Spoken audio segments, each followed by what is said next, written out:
Depuis plus d'un siècle, la reine Néfertiti est considérée comme l'une des femmes les plus importantes de toute l'histoire ancienne. Néfertiti est la reine la plus importante d'Asie. L'histoire retient l'image de la reine Néfertiti comme l'incarnation de la beauté, du pouvoir et de la perfection. Pourtant, un mystère est resté sans réponse depuis plus de 3000 ans. Que s'est-il vraiment passé pour elle? Son corps n'a jamais été retrouvé, ce qui a donné naissance à d'innombrables théories. Certains affirmaient qu'elle avait été exilée, d'autres pensaient qu'elle avait été assassinée, tandis que beaucoup soupçonnaient une conspiration enfouie au cœur même de la cour royale égyptienne. La science médico-légale moderne pourrait bien être en train de révéler la vérité aujourd'hui. Des scanners CT de pointe et des analyses ADN ont mis au jour des indices troublants pointant vers des actes de violence, des manipulations délibérées et une dissimulation royale si radicale qu'elle a failli effacer Néfertiti de l'histoire pour toujours. La reine la plus influente d'Égypte aurait-elle été trahie par ceux qui lui étaient les plus proches? Son destin aurait-il été caché pour protéger le trône et préserver une dynastie? Ce que les scientifiques ont découvert est aussi perturbant qu'étonnant. C'est l'histoire d'une momie non identifiée, d'une reine disparue et d'un buste légendaire qui a refusé de la laisser sombrer dans l'oubli. Depuis plus d'un siècle, le visage de la reine Néfertiti fascine le monde entier. Serein, élégant et semblant défier le temps. Son célèbre buste en calcaire paraît presque vivant, avec des traces de peinture encore visibles autour de ses yeux, comme si elle avait cliquené des paupières il y a seulement quelques instants. Son image est partout, dans les manuels scolaires, les documentaires, les musées et les livres d'histoire. Mais alors que son visage est devenu l'un des plus reconnaissables du monde antique, son corps, lui, a disparu. Sa tombe n'a jamais été localisée. Le lieu de sa dernière demeure demeure un mystère. Et aujourd'hui, dans un retournement que personne n'avait anticipé, la science moderne a peut-être enfin mis la main sur des indices permettant de comprendre ce qui lui est arrivé. Ce que les chercheurs ont découvert est profondément dérangeant. Néfertiti n'a pas simplement disparu progressivement de l'histoire. Elle s'est évanouie aux alentours de la 12e année du règne de 17 ans de son époux Akhénaton. Son nom cesse brusquement d'apparaître dans les archives historiques. Il n'existe aucune inscription funéraire claire, aucune tombe confirmée et aucun récit fiable sur les circonstances de sa mort. Certains chercheurs ont avancé que la maladie ou une épidémie aurait pu l'emporter. D'autres estimaient qu'elle était décédée de cause naturelle. Mais une possibilité bien plus troublante persistait en arrière-plan. Et si quelqu'un avait intentionnellement effacé sa mémoire de l'histoire? C'est alors qu'une découverte connue sous le nom de KV21 fit surface. En 1817, au cœur de la vallée des rois en Égypte, des archéologues mirent au jour une tombe oubliée, dissimulée sous les sables du désert. À l'intérieur se trouvaient deux momies féminines. Toutes deux étaient gravement endommagées, sans tête, et dans un état de décomposition avancée. Il n'y avait ni nom, ni bijoux, ni inscription permettant de révéler leur identité. L'une des momies, désignée sous le nom de KV21B, fut répertoriée et mise en réserve pour des études ultérieures. Pendant des décennies, les chercheurs ont tenté sans succès d'extraire de l'ADN exploitable. Les restes étaient tout simplement trop fragiles et le matériel génétique s'était dégradé au fil des millénaires. Puis, en 2022, tout a changé. Grâce à une technologie avancée de séquençage de nouvelle génération, les scientifiques ont finalement réussi à récupérer suffisamment d'ADN pour établir un profil mitochondrial complet. Ce qu'ils ont découvert était stupéfiant. KV21B partageait le même groupe haploïde maternel que Toutankhamon. Cela signifiait qu'elle n'était pas simplement liée à la famille royale égyptienne. Elle en était un membre à part entière. Les preuves laissaient penser qu'elle aurait pu être une sœur, une tante, ou peut-être quelqu'un d'encore plus proche. Pour certains chercheurs, cette découverte pointait vers un seul nom plus qu'aucun autre, Néfertiti. Mais la révélation la plus perturbante ne venait pas de l'ADN, elle venait des scanners. Lorsque des spécialistes médico-légaux ont réalisé une imagerie CT détaillée de la momie, ils s'attendaient à trouver les dommages habituels causés par le temps, les conditions d'inhumation et le poids des siècles. À la place, ils ont découvert quelque chose de bien plus alarmant. Les bras semblaient avoir été fracturés et forcés dans des positions non naturelles derrière le corps. La cage thoracique présentait des signes d'écrasement sévère. Les dégâts visibles sur le crâne étaient encore plus préoccupants. Un côté semblait avoir été fracassé par un choc d'une grande violence. D'après le docteur Saha Salem, qui a participé à la direction de l'analyse par imagerie, ces blessures ne semblaient pas résulter de siècles de décomposition. Elles paraissaient s'être produites au moment du décès ou très peu de temps après. Soudainement, le mystère ne portait plus seulement sur l'identité de la femme reposant dans ce tombeau. Il s'agissait désormais de comprendre ce qui lui était arrivé, et pour quelle raison. Le célèbre buste de Néfertiti, musique, représente une reine figée dans une beauté et un calme absolu. Mais derrière cette image, une toute autre histoire attend peut-être d'être révélée. Musique. Une histoire qui se fait plus énigmatique à chaque nouvelle découverte. Pendant que les scientifiques se concentraient sur l'ADN ancien et les preuves médico-légales, de nombreux archéologues portaient leur regard ailleurs. Ils se mirent à chercher des indices dans les murs de pierre, persuadés que le dernier chapitre de la vie de Néfertiti pourrait être dissimulé en pleine musique vue. Cette quête les conduisit vers la sépulture la plus célèbre d'Égypte. En 2015, une vague d'enthousiasme déferla sur la communauté archéologique lorsque l'égyptologue britannique Dr. Nicholas Reeves avança une théorie remarquable. Après avoir examiné des scans en ultra-haute résolution de la chambre funéraire de Toutankhamon, Reeves remarqua de légères lignes et des détails subtils sous les parois peintes. À ses yeux, ceux-ci ne ressemblaient pas à de simples fissures ou imperfections aléatoires. Il estimait qu'il s'agissait des contours de passages murés. Selon Reeves, ces ouvertures avaient été délibérément recouvertes de plâtre et repeintes il y a plus de 3000 ans, musique dissimulant ainsi ce qui se trouvait au-delà. Sa théorie était aussi audacieuse que controversée. La tombe de Toutankhamon, découverte en 1922, a toujours intrigué les chercheurs.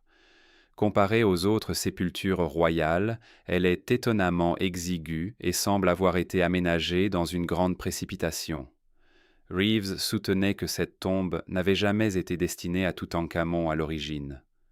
Musique. Il suggérait plutôt qu'elle aurait appartenu à quelqu'un d'autre et aurait été rapidement adaptée après la mort inattendue, musique du jeune pharaon.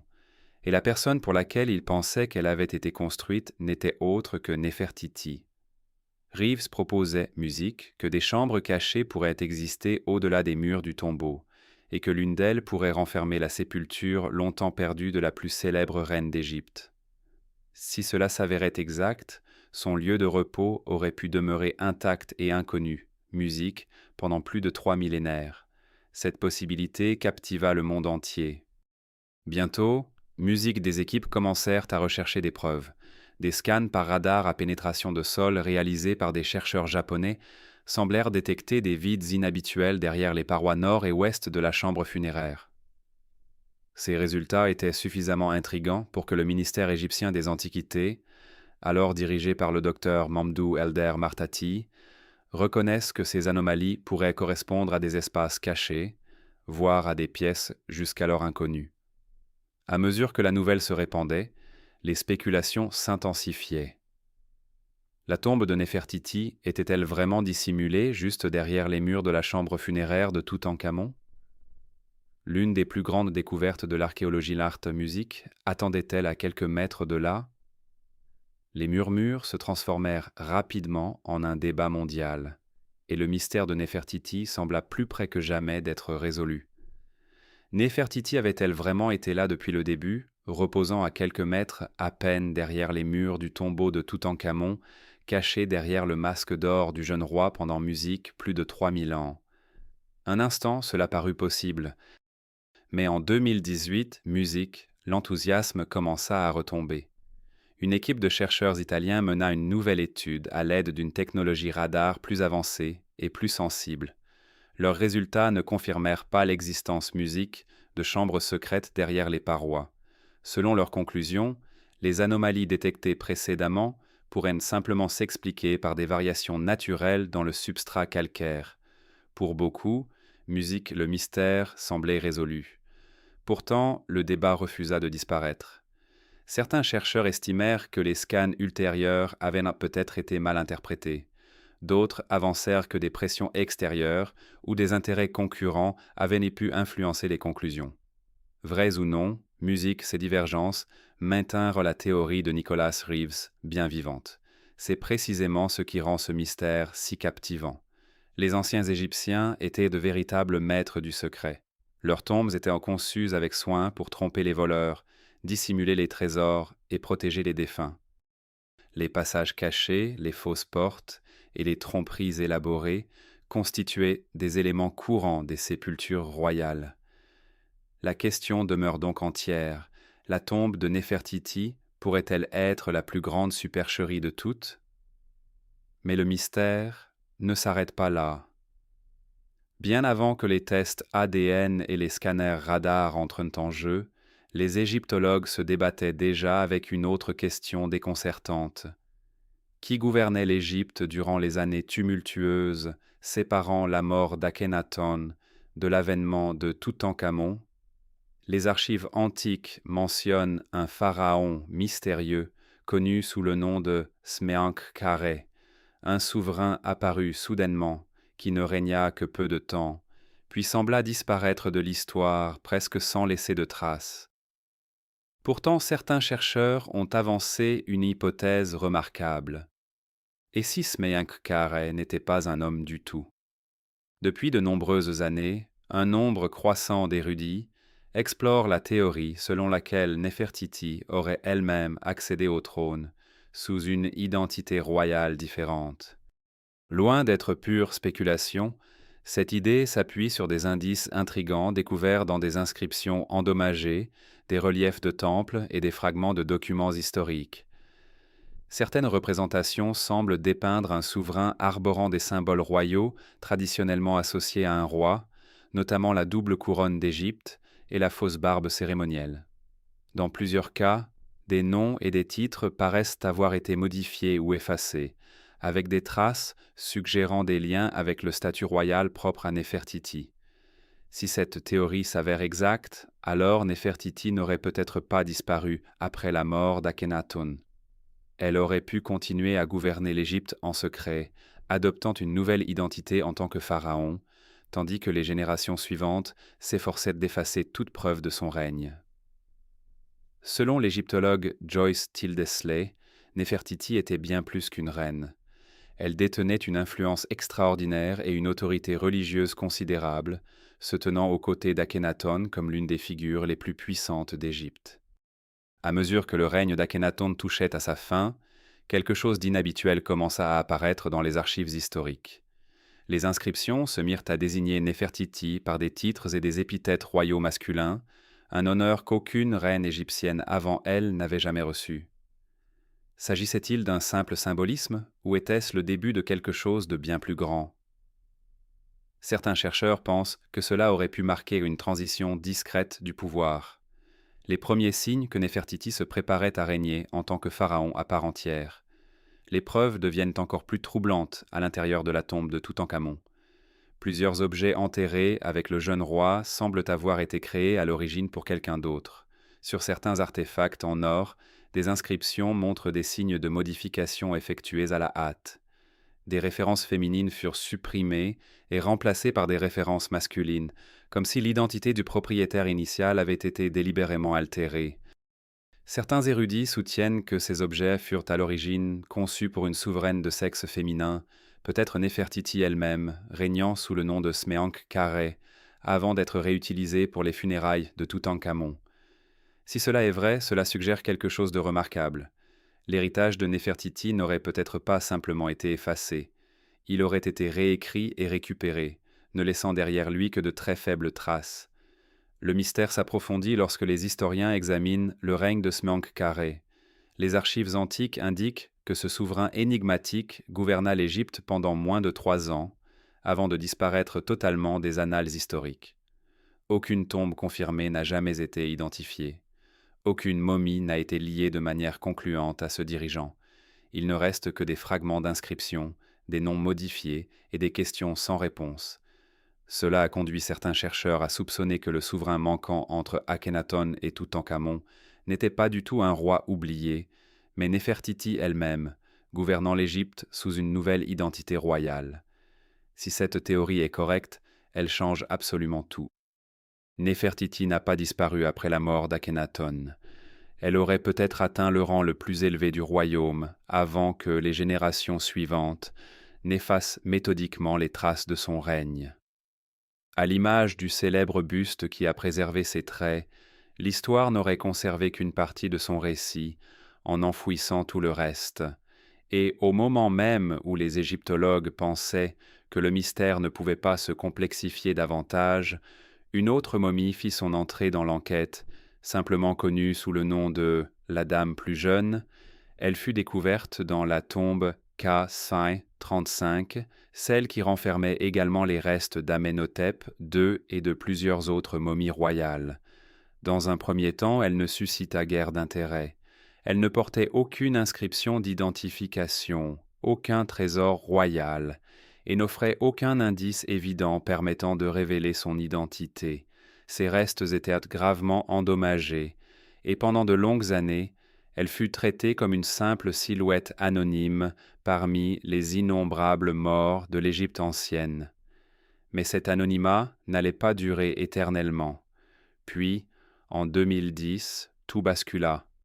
Une étude génétique révolutionnaire, publiée dans le journal de l'Association médicale américaine, le JAMA, dévoila une découverte stupéfiante. La mystérieuse femme, connue sous le nom de la Dame plus jeune, n'était pas seulement la mère biologique de Toutankhamon, elle était également la sœur utérine d'Akhenaton. Ces résultats envoyèrent une onde de choc à travers le monde de l'égyptologie. Les preuves génétiques écartèrent immédiatement plusieurs candidates, notamment Kiya, l'une des épouses connues d'Akhenaton. De ce fait, les regards se tournèrent une nouvelle fois vers la femme disparue la plus célèbre de l'Égypte ancienne, Néfertiti. Mais un problème se posait. Pendant des décennies, la plupart des chercheurs avaient considéré que Néfertiti n'était pas la sœur d'Akhenaton. Les indices historiques laissaient généralement penser qu'elle était issue d'un milieu différent, peut-être en tant que fille d'un haut fonctionnaire ou diplomate du nom d'Aï. Les chercheurs se retrouvaient ainsi confrontés à une question délicate. L'ADN désignait-il une toute autre femme de sang royal, ou bien l'histoire avait-elle mal interprété les origines de Néfertiti depuis le début? Le mystère prit une tournure encore plus sombre lorsque les scientifiques examinèrent de plus près les restes de la dame plus jeune. Son visage présentait des traces de traumatismes dévastateurs. Sa mâchoire était fracassée. Une partie de sa pommette avait été détruite par une blessure massive. Les chercheurs conclurent qu'il ne s'agissait pas de dommages ordinaires causés par des siècles de décomposition. La blessure semblait s'être produite aux alentours du moment de sa mort. Certains experts avancèrent qu'elle aurait pu recevoir un coup violent porté par un objet contondant. D'autres notèrent que la plaie correspondait à une violence extrême, soulevant des questions troublantes sur les circonstances de son décès. S'agissait-il d'un accident ou de quelque chose de bien plus sinistre? La possibilité d'une intrigue politique s'invita rapidement dans le débat. Tout au long de l'histoire, les cours royales ont toujours été le théâtre de rivalités, de luttes de pouvoir et de conspirations. Les blessures visibles sur la dame plus jeune semblaient s'inscrire avec une inquiétante cohérence dans cet univers-là, et ainsi les spéculations se poursuivirent. Cette femme aurait-elle pu être Néfertiti, vivant sous une autre identité? Fut-elle écartée du pouvoir, réduite au silence et dissimulée là où personne n'aurait songé à chercher? Ou bien était-elle un autre membre de la famille royale dont la mémoire fut effacée en raison de ses liens avec la controversée période amarnienne et la révolution religieuse d'Akhenaton? Aujourd'hui encore, la dame plus jeune demeure l'une des énigmes les plus hantantes de l'Égypte ancienne. Ce que les chercheurs savent avec certitude, c'est qu'elle était une femme de sang royal, étroitement liée au cœur du pouvoir, et que pour des raisons toujours inconnues, son identité s'est perdue dans les méandres de l'histoire. Certains théoriciens ont même avancé que le célèbre buste de Néfertiti aurait involontairement détourné l'attention du monde du mystère plus profond qui se cachait derrière.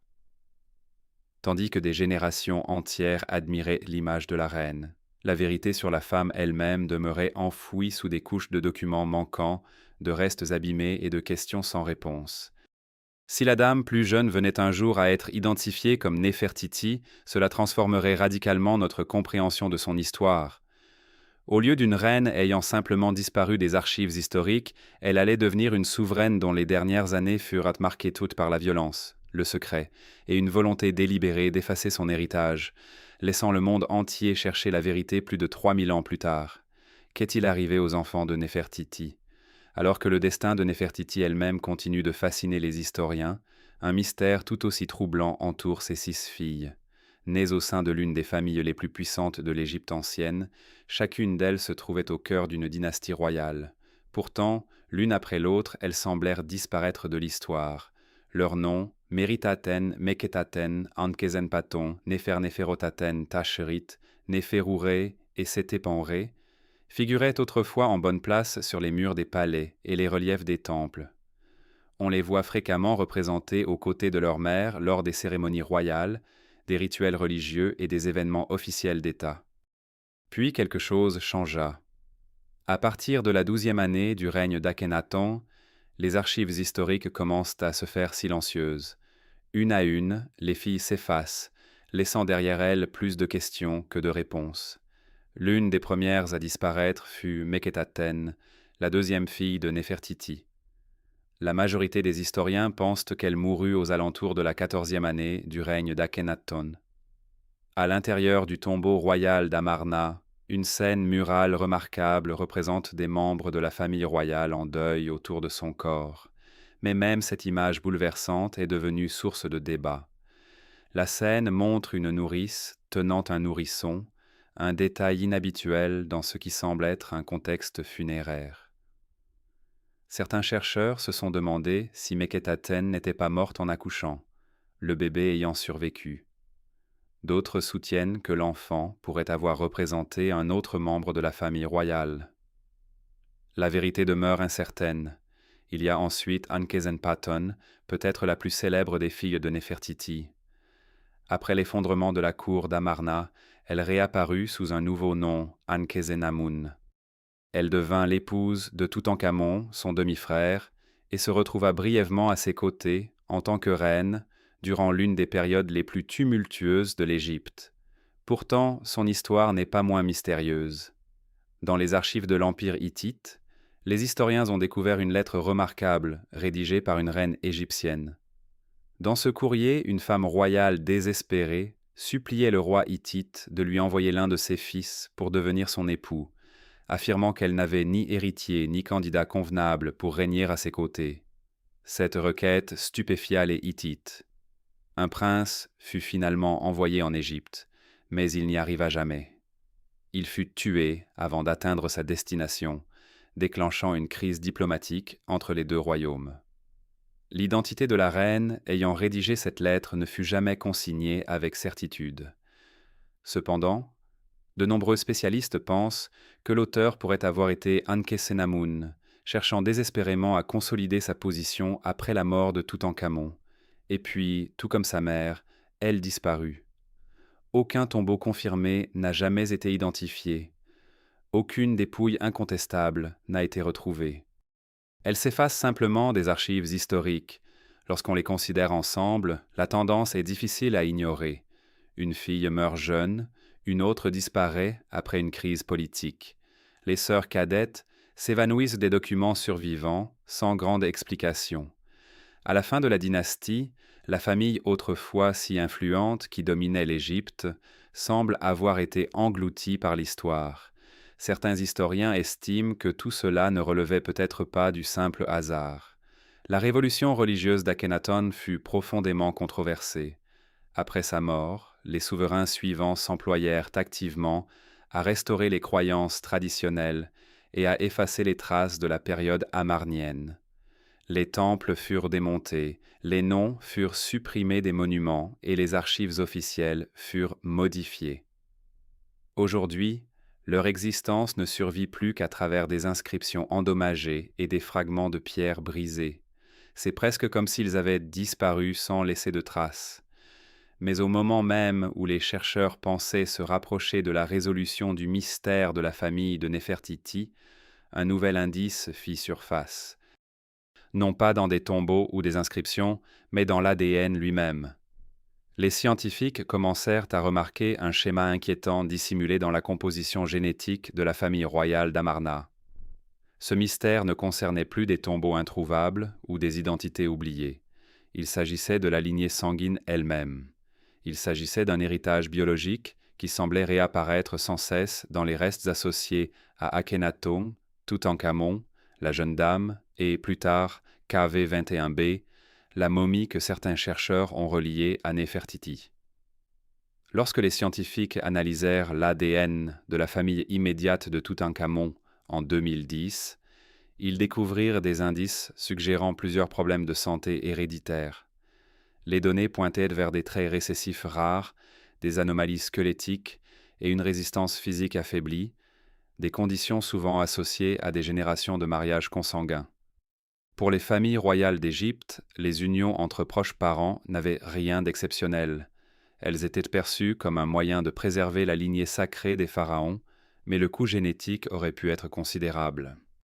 À mesure que de nouvelles preuves étaient étudiées, les chercheurs continuaient d'identifier des schémas suggérant que la dynastie d'Amarna portait un certain nombre de vulnérabilités héréditaires. Puis un autre indice fascinant commença à se dessiner. Les mêmes schémas génétiques qui auraient pu fragiliser la dynastie pourraient également expliquer certaines des blessures, maladies et morts mystérieuses qui entouraient la famille de Néfertiti. Lorsque les chercheurs intégrèrent de nouvelles données génétiques provenant de KV-21b dans l'arbre généalogique croissant de la famille d'Amarna, ils identifièrent des traits apparaissant compatibles avec la lignée royale. Certains de ces marqueurs suggéraient une prédisposition à une structure osseuse fragile et une vulnérabilité accrue aux blessures graves. Si ces conclusions s'avèrent exactes, les traumatismes sévères relevés sur les restes de KV-20 et 1b prennent une signification encore plus importante. Les dommages au crâne et à la poitrine étaient déjà considérables, mais pour quelqu'un présentant des faiblesses physiques sous-jacentes, de telles blessures auraient pu être bien plus dévastatrices. Cela soulève une question troublante. Si KV-21b était véritablement un membre de la famille royale, et peut-être même Néfertiti, des vulnérabilités sanitaires cachées auraient-elles pu jouer un rôle dans son destin? Le mystère s'approfondit lorsque les scientifiques se regardent au-delà d'un seul individu. Des schémas génétiques retrouvés à travers toute la dynastie d'Amarna. Le lieu de repos final de l'ancienne reine égyptienne Néfertiti pourrait enfin avoir été découvert grâce aux avancées des technologies modernes. Depuis plus d'un siècle, la reine Néfertiti est considérée comme l'une des femmes les plus importantes de l'histoire ancienne. Néfertiti est la reine la plus importante d'Asie. L'histoire retient la reine Néfertiti comme l'incarnation de la beauté, du pouvoir et de la perfection. Pourtant, un mystère est demeuré sans réponse depuis plus de 3000 ans. Que lui est-il réellement arrivé? Son corps n'a jamais été retrouvé, donnant naissance à d'innombrables théories. Certains affirmaient qu'elle avait été exilée. D'autres pensaient qu'elle avait été assassinée, tandis que beaucoup soupçonnaient une conspiration enfouie au cœur de la cour royale d'Égypte. Aujourd'hui, la science médico-légale moderne pourrait enfin révéler la vérité. Des scanners CT avancés et des analyses d'ADN ont mis au jour des indices stupéfiants pointant vers la violence, une manipulation délibérée et une dissimulation royale si extrême qu'elle faillit effacer Néfertiti de l'histoire pour toujours. La reine la plus influente d'Égypte fut-elle trahie par ceux qui lui étaient les plus proches? Son destin fut-il caché pour protéger le trône et préserver une dynastie? Ce que les scientifiques ont découvert est aussi troublant qu'extraordinaire. C'est l'histoire d'une momie non identifiée, d'une reine disparue et d'un buste légendaire qui refusa de la laisser sombrer dans l'oubli. Depuis plus d'un siècle, le visage de la reine Néfertiti captive le monde entier. Calme, élégant et semblant défier le temps. Son célèbre buste en calcaire paraît presque vivant. Des traces de peinture encore visibles autour de ses yeux, comme si elle avait cligné des paupières il y a seulement quelques instants. Son image est partout, dans les manuels scolaires, les documentaires, les musées et les livres d'histoire. Mais tandis que son visage devenait l'un des plus reconnaissables du monde antique, son corps disparaissait. Sa tombe n'a jamais été découverte. Son lieu de repos final demeure un mystère. Et voilà que, dans un retournement de situation que personne n'avait anticipé, la science moderne a peut-être enfin mis au jour des indices sur ce qui lui était arrivé. Ce que les chercheurs ont découvert est profondément troublant. Néfertiti n'a pas simplement disparu de l'histoire en douceur. Elle s'est évanouie aux alentours de la 12e année du règne de son époux Akhenaton, qui dura 17 ans en tout. Son nom cesse brusquement d'apparaître dans les archives historiques. Il n'existe aucune inscription funéraire claire, aucune tombe confirmée et aucun récit fiable sur la façon dont elle est morte. Certains spécialistes ont avancé que la maladie ou une épidémie avait pu l'emporter. D'autres estimaient qu'elle était décédée de causes naturelles, mais une hypothèse bien plus inquiétante planait en arrière-plan. Et si quelqu'un avait délibérément effacé toute trace d'elle dans l'histoire? Puis vint une découverte connue sous le nom de KV-21. En 1817, au cœur de la vallée des rois en Égypte, des archéologues mirent au jour une tombe oubliée, enfouie sous les sables du désert. À l'intérieur se trouvaient 2 momies féminines. Toutes deux étaient gravement endommagées, décapitées et dans un état de décomposition très avancé. Il n'y avait aucun nom, aucun bijou et aucune inscription permettant de révéler leur identité. L'une de ces momies, désignée sous le nom de KV-21b, fut répertoriée et mise de côté pour des études ultérieures. Pendant des décennies, les chercheurs se heurtèrent à d'énormes difficultés pour en extraire de l'ADN exploitable. Les restes étaient tout simplement trop fragiles, et le matériel génétique s'était dégradé au fil des millénaires. Puis, en 2022, tout bascula. Grâce à une technologie de séquençage de nouvelle génération particulièrement avancée, les scientifiques parvinrent enfin à récupérer suffisamment d'ADN pour reconstituer un profil mitochondrial complet. Ce qu'ils découvrirent était stupéfiant. KV-21b partageait le même haplogroupe maternel que Toutankhamon. Cela signifiait qu'elle n'était pas simplement liée à la famille royale égyptienne. Elle en faisait partie intégrante. Les preuves laissaient entendre qu'elle aurait pu être une sœur, une tante, ou peut-être quelqu'un d'encore plus proche. Pour certains chercheurs, cette découverte pointait vers un nom plus que tout autre, Néfertiti. Mais la révélation la plus troublante ne venait pas de l'ADN, elle venait des scanners. Lorsque des spécialistes en médecine légale effectuèrent une imagerie CT détaillée de la momie, ils s'attendaient à trouver les dommages habituels causés par l'âge, les conditions d'inhumation et le passage du temps. Ce qu'ils trouvèrent à la place était bien plus alarmant. Les bras semblaient avoir été fracturés et forcés dans des positions anormales derrière le corps. La cage thoracique présentait des signes d'un écrasement violent. Plus inquiétant encore, le crâne montrait des dommages importants, un côté semblant avoir été fracassé par un impact d'une grande force. Selon le docteur Saha Salem, qui a contribué à diriger l'analyse d'imagerie, ces blessures ne semblaient pas résulter de siècles de décomposition. Elles paraissaient s'être produites au moment du décès ou peu avant. Soudain, le mystère ne se limitait plus à l'identification de la femme enterrée dans cette tombe. Il s'agissait désormais de comprendre ce qui lui était arrivé et pourquoi. Le célèbre buste de Néfertiti représente une reine figée, dans une beauté et un calme parfait. Mais derrière cette image, une toute autre histoire attend peut-être d'être racontée. Une histoire qui se fait plus mystérieuse à chaque nouvelle découverte.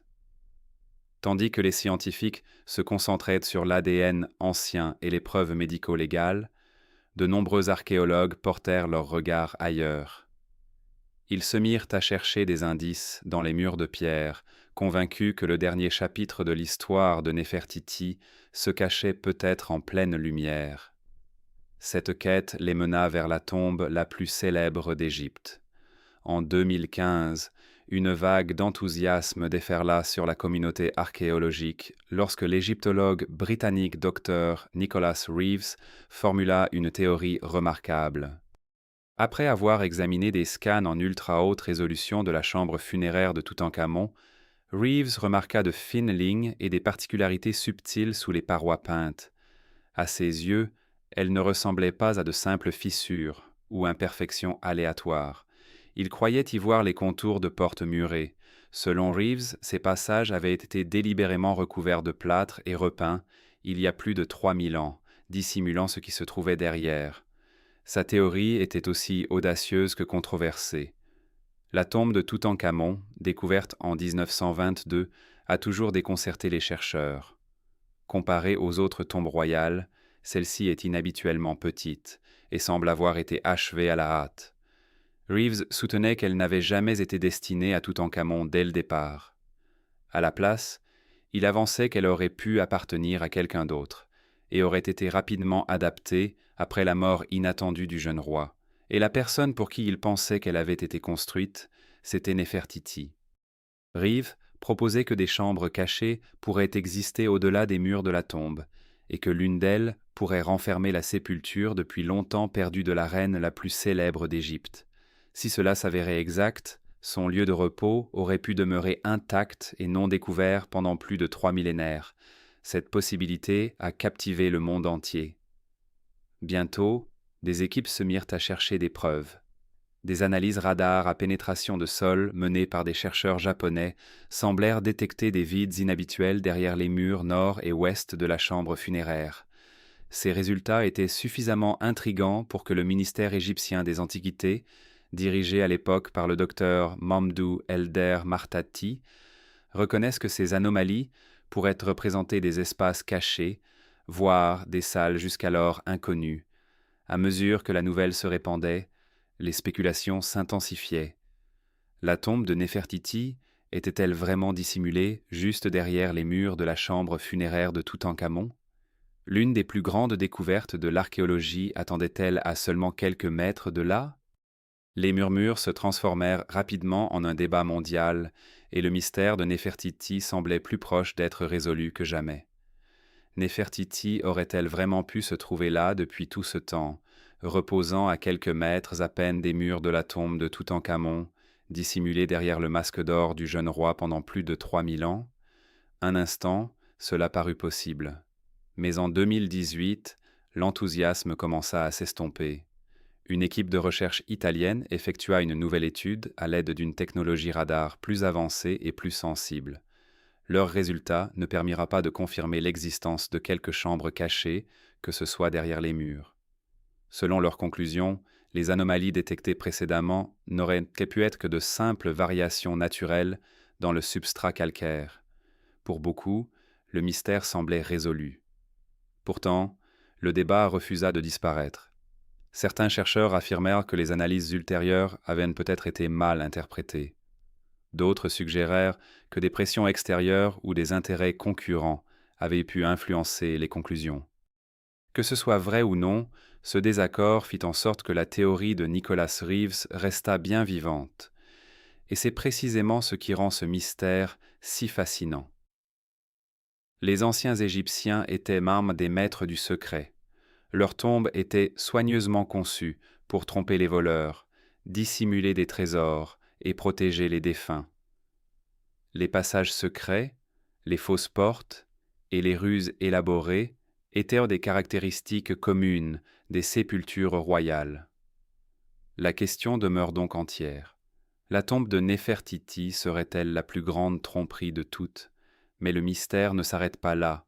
Bien avant que les tests ADN et les analyses radar n'entrent en jeu, les égyptologues se débattaient déjà avec une autre question déconcertante.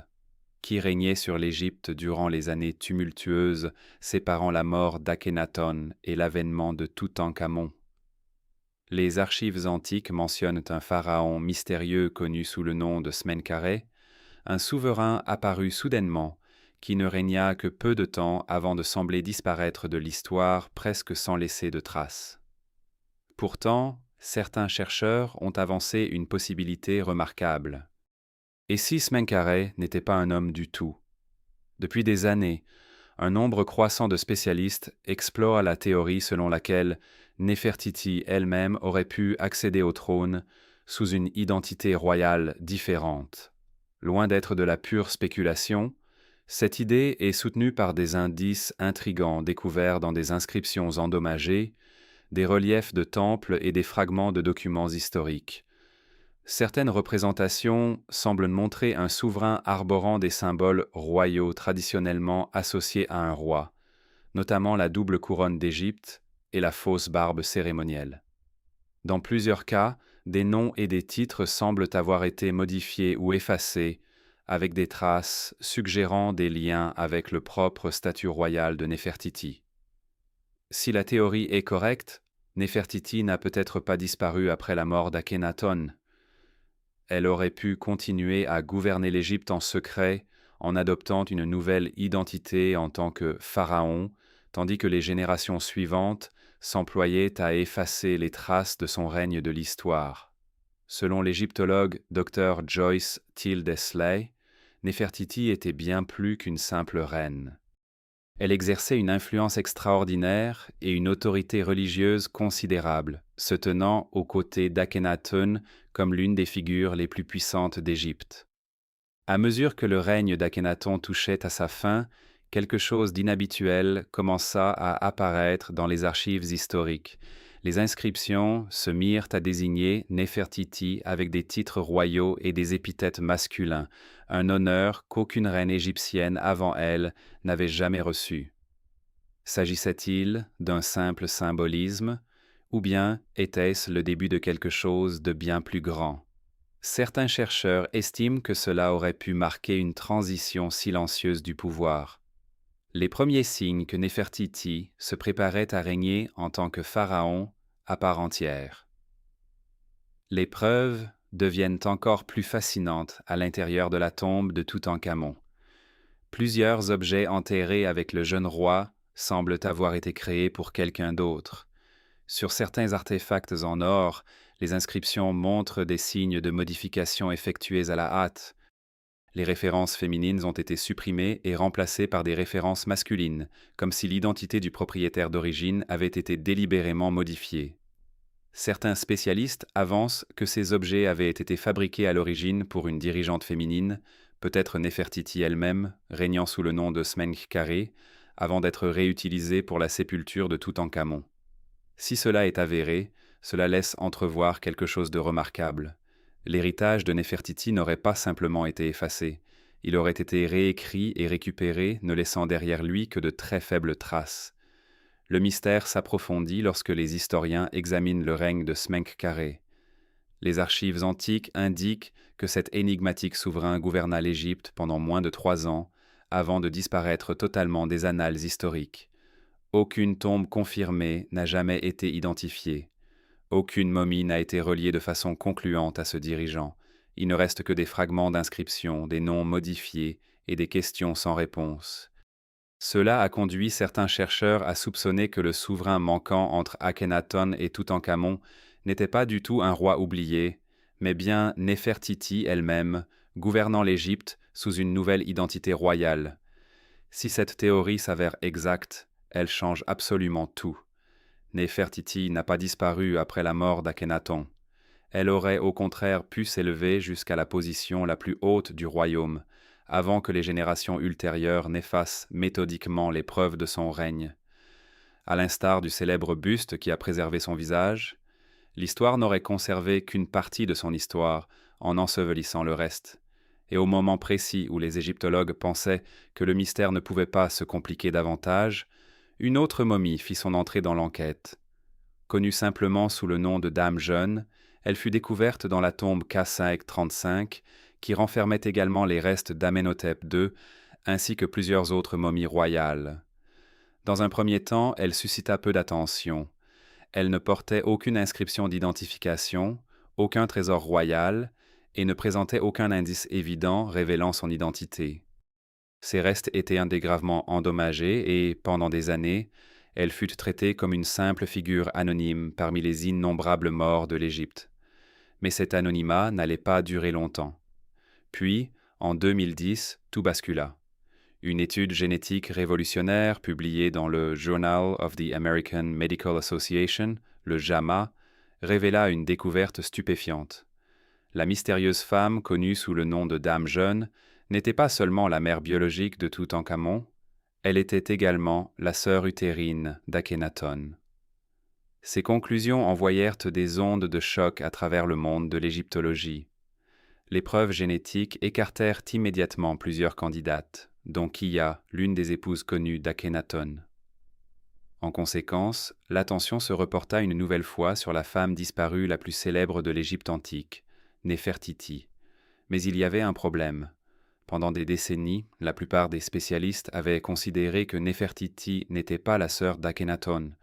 Les preuves historiques suggéraient généralement qu'elle venait d'un milieu différent, peut-être en tant que fille d'un haut fonctionnaire ou diplomate du nom de I. Cela plaçait les chercheurs face à une question difficile. L'ADN désignait-il une toute autre femme de sang royal, ou bien l'histoire avait-elle mal compris les origines de Néfertiti depuis le début? Le mystère s'est encore épaissi lorsque les scientifiques ont examiné de plus près les restes de la jeune femme. Son visage portait les marques d'un traumatisme dévastateur.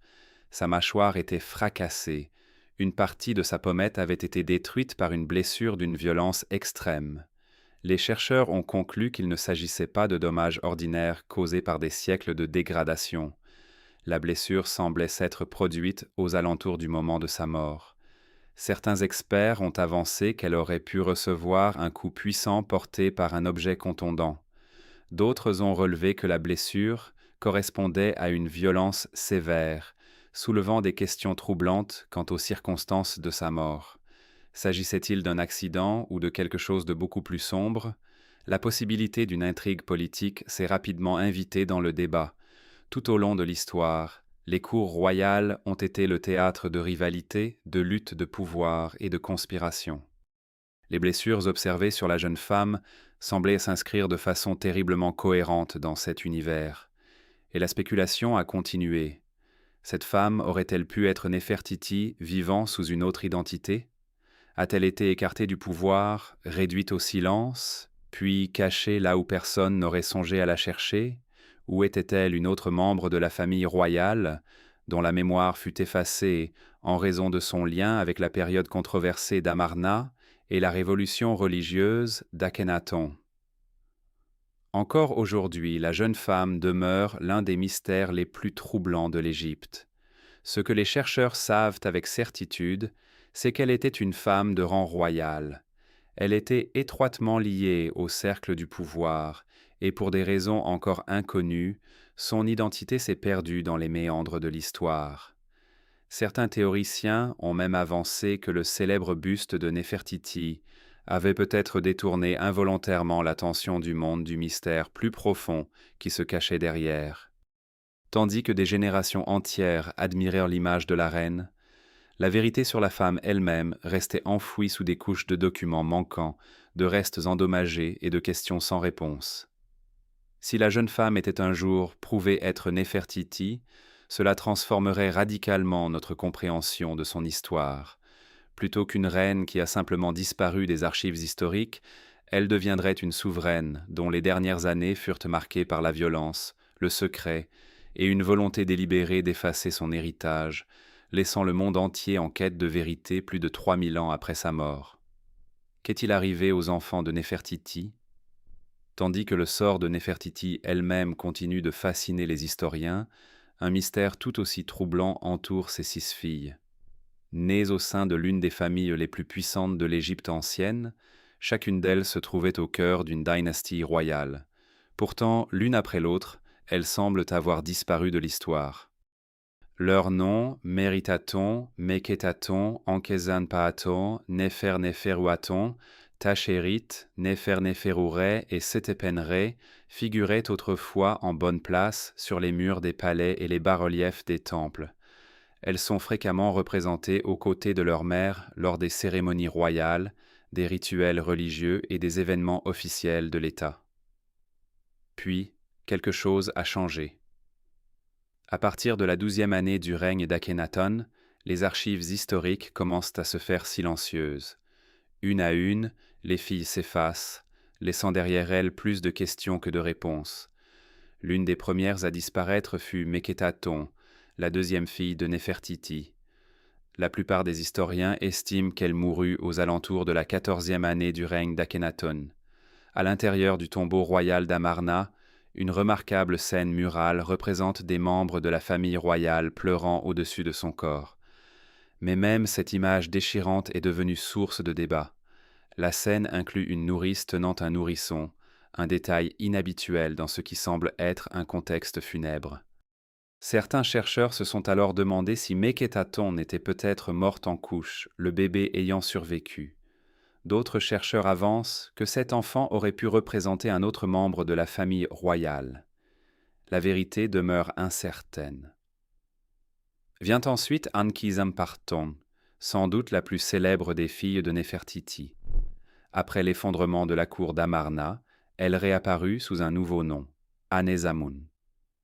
Elle devint l'épouse de Toutankhamon, son demi-frère, et régna brièvement à ses côtés, en tant que reine durant l'une des périodes les plus troublées de l'Égypte ancienne. Pourtant, son histoire n'est pas moins mystérieuse. Dans les archives de l'Empire hittite, les historiens ont découvert une lettre remarquable, rédigée par une reine égyptienne. Dans ce courrier, une femme royale désespérée suppliait le roi hittite de lui envoyer l'un de ses fils pour devenir son époux, affirmant qu'elle n'avait ni héritier ni candidat convenable pour régner à ses côtés. Cette demande stupéfia les Hittites. Un prince fut finalement envoyé en Égypte, mais il n'y arriva jamais. Il fut assassiné avant d'atteindre sa destination, déclenchant une grave crise diplomatique entre les deux royaumes. L'identité de la reine qui rédigea cette lettre ne fut jamais établie avec certitude. Cependant, de nombreux spécialistes estiment que l'auteur pourrait avoir été Ankhésenamun, cherchant à consolider sa position après la mort de Toutankhamon. Et puis, tout comme sa mère, elle disparut.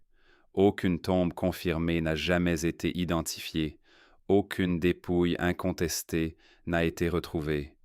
Elle s'efface tout simplement des annales de l'histoire. Lorsqu'on les examine ensemble, la répétition de ces schémas est difficile à ignorer. Une fille meurt en bas âge, une autre s'évanouit à la suite d'une crise politique. Les sœurs cadettes disparaissent des documents conservés sans grande explication. À la fin de la dynastie, cette famille autrefois puissante qui dominait l'Égypte semble avoir été engloutie par l'histoire. Certains historiens pensent que tout cela dépassait la simple coïncidence. La révolution religieuse d'Akhénaton fut profondément controversée. Après sa mort, les souverains qui lui succédèrent s'employèrent avec acharnement à restaurer les croyances traditionnelles et à effacer les traces de la période amarnienne. Des temples furent démontés, des noms furent supprimés des monuments et les registres officiels furent falsifiés. Aujourd'hui, leur existence ne subsiste plus qu'à travers des inscriptions endommagées et des fragments de pierres brisés. C'est presque comme s'ils s'étaient évaporés sans laisser la moindre trace. Mais au moment même où les chercheurs croyaient se rapprocher de la résolution du mystère entourant la famille de Néfertiti, un nouvel indice fit surface, non pas dans des tombes ou des inscriptions, mais dans l'ADN lui-même. Les scientifiques commencèrent à observer un schéma troublant dissimulé dans la composition génétique de la famille royale amarnienne. Ce mystère ne concernait plus seulement des tombes disparues ou des identités oubliées. Il portait sur le lignage lui-même. Il portait sur un héritage biologique qui semblait se manifester encore et encore dans les restes associés à Akhénaton, à Toutankhamon, à la dame plus jeune, et plus tard à KV21b, la momie que certains chercheurs ont reliée à Néfertiti. Lorsque les scientifiques analysèrent l'ADN de la famille immédiate de Toutankhamon en 2010, ils découvrirent des indices suggérant plusieurs problèmes de santé héréditaires. Les données pointaient vers des traits récessifs rares, des anomalies squelettiques et une résistance physique diminuée, des affections fréquemment associées à des générations de mariages consanguins. Au sein des familles royales égyptiennes, les unions entre proches, parents, n'étaient pas inhabituelles. Elles étaient aperçues là comme un moyen de préserver le lignage sacré des pharaons, mais le coût génétique en fut peut-être considérable. À mesure que de nouvelles preuves étaient étudiées, les chercheurs continuaient d'identifier des schémas laissant penser que la dynastie amarnienne portait un certain nombre de vulnérabilités héréditaires. Un autre indice intrigant commença alors à émerger. Ces mêmes configurations génétiques, qui avaient peut-être fragilisé la dynastie, pourraient également expliquer certaines des blessures, des maladies et des morts mystérieuses qui entourèrent la famille de Néfertiti. Lorsque les chercheurs intégrèrent les nouvelles données génétiques de K V21b à l'arbre généalogique amarnien en construction, ils identifièrent des traits semblant cohérents avec la lignée royale. Certains de ces marqueurs suggéraient une prédisposition à une structure osseuse fragile et une vulnérabilité accrue aux blessures graves. Si ces découvertes s'avèrent exactes, les traumatismes sévères relevés sur les restes de KV21b prennent une signification encore plus grande. Les dommages au crâne et à la poitrine étaient déjà considérables, mais pour une personne présentant des fragilités physiques sous-jacentes, de telles blessures auraient pu être bien plus dévastatrices. Musique.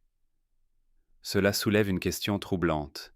Si KV21b était véritablement une membre de la famille royale, et peut-être même Néfertiti, des vulnérabilités sanitaires cachées auraient-elles pu jouer un rôle dans son destin?